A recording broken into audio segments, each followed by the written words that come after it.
حضرت آپ بنگلور آئے لیکن لاسٹ مومنٹ میں ملاقات ہوئی، آپ ایئرپورٹ جا رہے ہیں، صرف کچھ نصیحت دے کے جائیے، حالات پورے ہندوستان کا آپ کو پتہ ہے، تو دو لوگوں کے لیے نصیحت کی بات، ایک تو ڈائریکٹلی مسلمانوں کے لیے اور دوسری ہندوستان کی پوری عوام۔ بسم اللہ الرحمن الرحیم۔ میری حیثیت نصیحت کرنے کی تو خیر نہیں ہے، لیکن ہاں میں اس ملک کا ایک شہری ہوں اور الحمدللہ مسلمان ہونے کی حیثیت سے اپنی قوم کا ایک فرد ہوں، اپنی ذمہ داریوں سے فرار اختیار نہیں کر سکتا۔ دو باتیں میں اللہ کی توفیق سے عرض کرتا ہوں۔ ایک تو میں اپنی قوم کے اپنے بڑوں کو، اپنی ماؤں کو، بھائیوں کو، بہنوں کو، اپنے بزرگوں کو، اپنے بچوں کو، ساروں کی خدمت میں ایک پیغام یہ دینا چاہتا ہوں کہ ہم اپنی سوچ کو تھوڑی سی تبدیل کر لیں، اور وہ تبدیل یہ ہے کہ اب تک ہم یہ چاہتے ہیں کہ دوسرا شخص جو ہم سے مل رہا ہے وہ اچھا ہو، وہ نیک ہو، وہ صالح ہو۔ جیسے آپ نے دیکھا ہوگا کہ جب بیٹیوں کے رشتے ڈھونڈتے ہیں تو ہمیشہ کہتے کوئی اچھا لڑکا مل جائے۔ کبھی اپنی بیٹی کے بارے میں سوچ لیں کہ وہ خود بہت اچھی بن جائے تاکہ وہ ایک عظیم ماں بن سکے۔ اچھی بہو ڈھونڈتے وقت اپنے بیٹے کے کردار پہ توجہ دے کہ ہم نے اپنے بچے کی تربیت و پرورش کس طرح کی ہے۔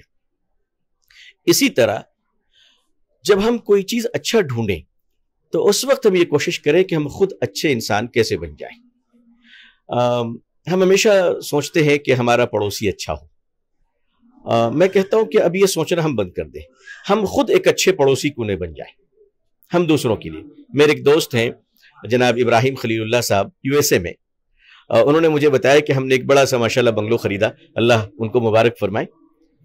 کہہ لیں کہ 2-3 مہینوں کے لیے مجھے انڈیا جانا تھا، تو میرے پڑوسی کے ساتھ میں متعارف نہیں تھا، اور میں سوچ رہا تھا کہ ہمارا کوئی پڑوسی جو ہمارے پیچھے ہمارے مکان کا خیال رکھے، تو سامنے ایک کرسچن بھائی مسٹر جان کا مکان ہے، تو انہوں نے ان کا ٹائم دیکھ کر بیل بجایا اور ان سے ملاقات کی اور کہا کہ مسٹر جان میں تمہارا پڑوسی ہوں، تمہارے سامنے والے بنگلو میں رہتا ہوں۔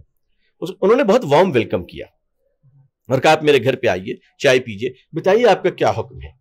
تو ابراہیم بھائی نے کہا کہ مسٹر جان میں 2-3 مہینوں کے لیے سڈن اپنی فیملی کے ساتھ انڈیا جا رہا ہوں، کیا میرے پیچھے تم میرے مکان کا خیال رکھو گے؟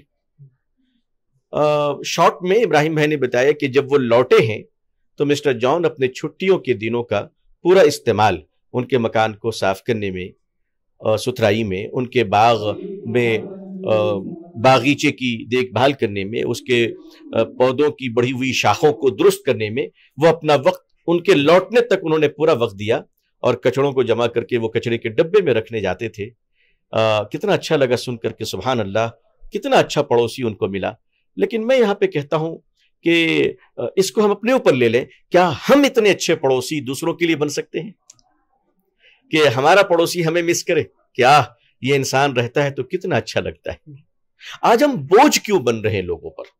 بوجھ کیوں بن رہے ہیں؟ دیکھیے یہ ملک بہت پیارا ملک ہے، ہندوستان بہت شاندار ملک ہے ماشاءاللہ، اور یہاں کے رہنے والے جو ہندو بھائی ہیں، کروڑوں ہندو بھائی، یہ بہت اچھے انسان ہیں۔ کاش ہماری اچھائی ان کو نظر آ جائے اور ہم آئیں وہ اسلامی اخلاق۔ دیکھیں حضور صلی اللہ علیہ وسلم نے ہمیں جو بہت بڑی دولت دی ہے وہ اخلاق کی دولت دی ہے، اور میں ہمیشہ کہا کرتا ہوں کہ اس روئے زمین کا سب سے قیمتی پودا محبت ہے، اور محبت کے پودے زمین پر نہیں انسان کے دلوں میں اگا کرتے ہیں۔ مسلمانوں کو اپنے اخلاق درست کرنے ہوں گے، اپنا بیہیویئر، اپنا کریکٹر ٹھیک کرنا ہوگا۔ دنیا میں اسلام سے لوگوں کو نفرت نہیں ہے، مسلمانوں کے گھنونے کردار سے نفرت ہے۔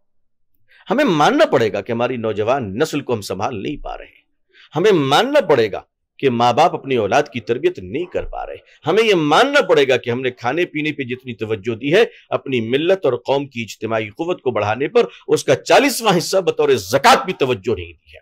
ہمیں ماننا پڑے گا کہ ہم مسجدوں کا استعمال صحیح نہیں کر پا رہے، ہمیں ایکسپٹ کرنا پڑے گا۔ ہمیں یہ ماننا پڑے گا کہ ہمارے لوگ جو ہم سے مخاطب ہے وہ انٹرینڈ ہے، ان پروفیشنل ہے، وہ تربیت یافتہ نہیں ہے۔ ہمیں یہ ماننا پڑے گا کہ جب ہم تقریر کرتے ہیں تو ہماری آواز صرف سامنے کی آڈینس اور مسلی نہیں بلکہ مائک سے وہ لوگ بھی سنتے ہیں جو ہمیں جانتے نہیں ہیں۔ ہماری غلطیاں کہاں ہو رہی ہے، ہم دوسروں کو برا بھلا نہ کہیں. نفرتیں اگر پھیلی ہیں تو اس کے ذمہ دار ہم خود ہیں، اور ان نفرتوں کو ختم کرنے کی بھی ذمہ داری ہم لوگوں پر آتی ہے.